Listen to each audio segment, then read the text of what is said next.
This is Barry Zalma on insurance. I am an attorney who has retired from the practice of law and now am an author and producer of these videos, as well as a consultant to the insurance industry and the insurance buying public, and serve also as an expert witness on insurance claims handling. Today I'd like to talk about the false swearing defense incorporated in almost every insurance policy. In common language, the false swearing provision of an insurance policy merely means that if the insured lies under oath, the policy is void, whether the lie is in a proof of loss or at an examination under oath. In Texas and Oklahoma, for example, false swearing is explained this way by the Mississippi Supreme Court, that found that false swearing defense would need to be applied, since it would be unjust to allow a claimant to misrepresent facts which might lead to a valid defense and then allow him to escape the consequences of the falsehood simply because he had succeeded so well that the company was unable to establish the defense. This was a 1977 case called Edmondson versus Schellinger. The Eighth Circuit upheld a false swearing defense when it stated that the Willises, the insureds, argued that State Farm, the insurer, made no showing that it had actually relied on Mr. Willis's misstatements, or that it would have done anything different had Mr. Willis told the truth. The jury was not instructed, however, that a showing of reliance was necessary, and the Willises did not object to the jury instruction. The court, therefore, thinking that the instruction was correct because reliance must be shown in a claim for fraud in the inducement, and an exception to the general rule exists, of course, if a statutory provision specifically makes a party's reliance an element of the defense of fraud or false swearing. Since the statute did not make reliance a requirement, the false swearing was sufficient to void coverage. The New Jersey legislature defined false swearing as existing when a person, quote, makes a false statement under oath or equivalent affirmation, or swears or affirms the truth of such a statement previously made, when he does not believe the statement to be true. This is New Jersey Statute 2C28-2. In North Carolina, the Court of Appeal recognized that it is a basic premise and principle of insurance law that the insurer may avoid its obligation under the insurance contract by showing that the insured made representations in his application that were material and false. Misrepresentation on an insurance application are material if the knowledge or ignorance of it would naturally influence the judgment of the insurer in making the contract and accepting the risk. In order to void the policy, pursuant to a North Carolina statute, the defendant insurer must show that the insured made the statements that were 1, false, 2, knowingly and willfully made, and 3, material. False swearing, of course, is a crime in all states. An insured that is guilty of false swearing is subject to the possibility of criminal liability. The person swearing falsely also destroys the right to recover under a policy of insurance. In my experience, I took the examination under oath of a person I suspected of fraud, and the person denied all of the facts leading up to the fraud.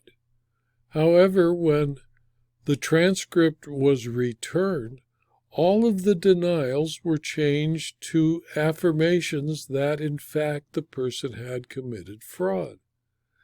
And I asked the lawyer for the insured, why did she change those statements? And his reply was, I didn't want her to go to jail for perjury. She didn't. She went to jail for insurance fraud. Sometimes people do not understand their own problems, and lawyers limit their knowledge of the law. An insurer can assert false swearing in an affirmative defense to an action brought by an insured. To constitute such a defense, the false statement must have been made under oath with the knowledge that it is false and with the intent that the person to whom the statement is made will rely on it. Actual reliance is not necessary. To support a defense to a claim or suit on a policy, the statement must be false and material to the claim. Almost every policy that insures against the risk of loss of property requires the insured to submit a sworn proof of loss. The proof of loss must provide complete details regarding the property insured, the origin of the loss, and the value of the property claimed, damaged, or destroyed. A policy usually also requires the insured to give the insurer access to its books and records to prove the claim. Where fraud is suspected, or there is a difficulty on the part of the insured to provide evidence of the extent of loss, the insurer may demand that the insured be examined under oath. Significant deviations between the sworn proof of loss and the facts developed at an examination under oath can, by itself, be the basis of a defense of fraud or false swearing. If false swearing is found to exist, it will normally constitute a complete defense to any claim under a property insurance policy. A false statement made under oath in an examination under oath or proof of loss must, of course, be knowingly false. The difference between fraud and false swearing is that since false swearing involves a false statement made under oath, it is more difficult for the person speaking to back off from it when confronted. And that's why the young woman who eventually went to jail for insurance fraud changed her testimony and tried to avoid perjury.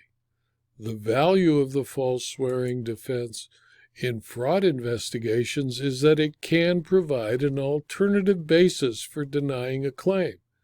If the adjuster cannot prove fraud, but can prove that the insured lied under oath about some material fact, the insurer can effectively deny the claim.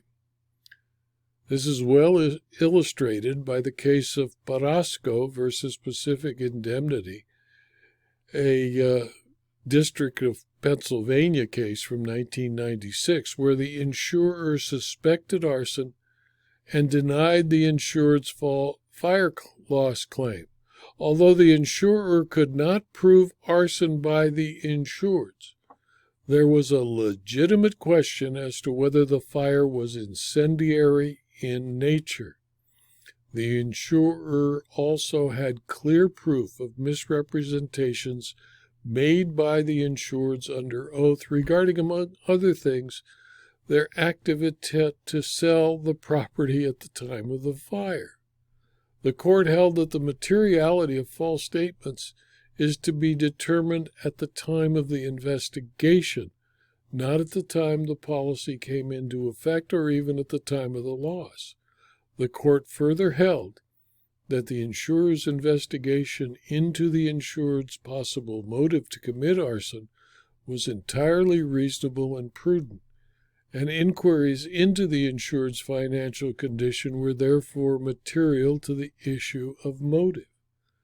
In one of my cases, an insured who we believed committed arson and who was arrested and tried for arson was found out when the police checked his home and found a duck decoy and a set of Encyclopedia Britannica that were part of his sworn claim. That was sufficient to convict the man of insurance fraud and allow the insurer to avoid any obligation to pay him.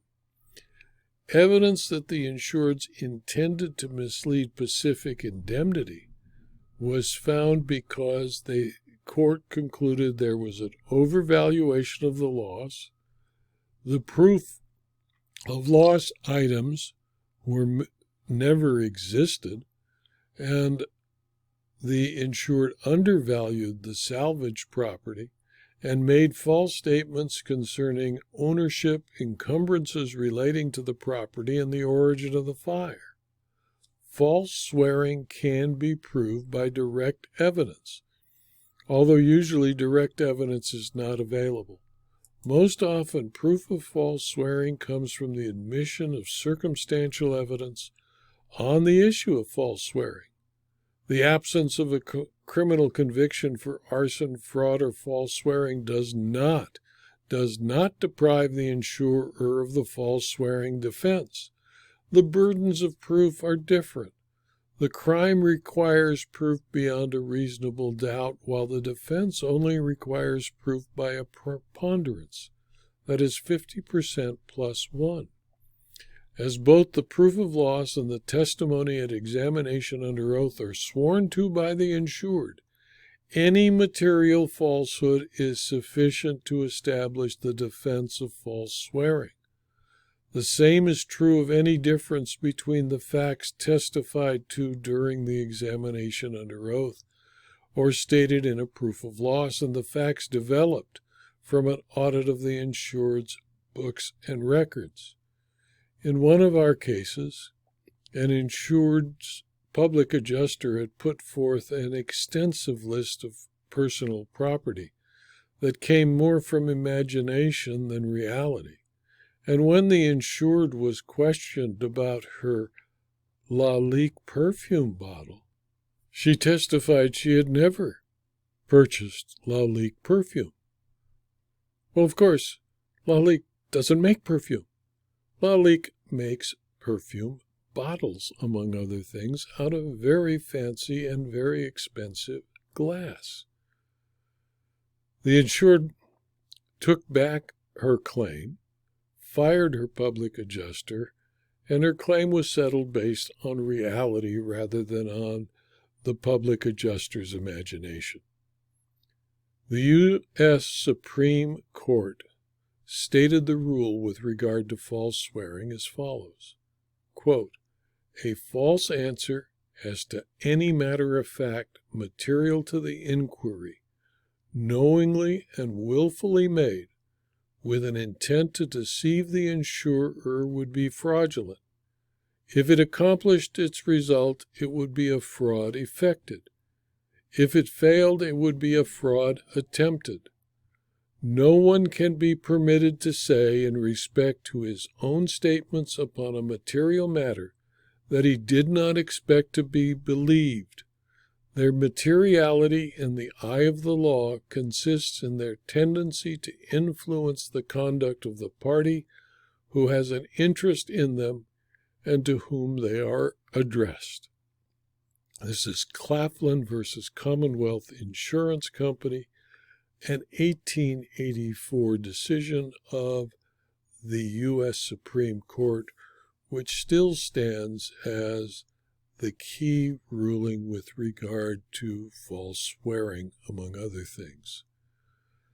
This video was adapted from my book, Insurance Fraud, Volume 1 of a 2-volume set, and is available as both a Kindle book and a paperback from Amazon.com. If you found this video to be useful to you, please refer it to your colleagues, and please subscribe to my YouTube channel and to my blog so that you can learn about future videos and future blog postings. Thank you for your attention.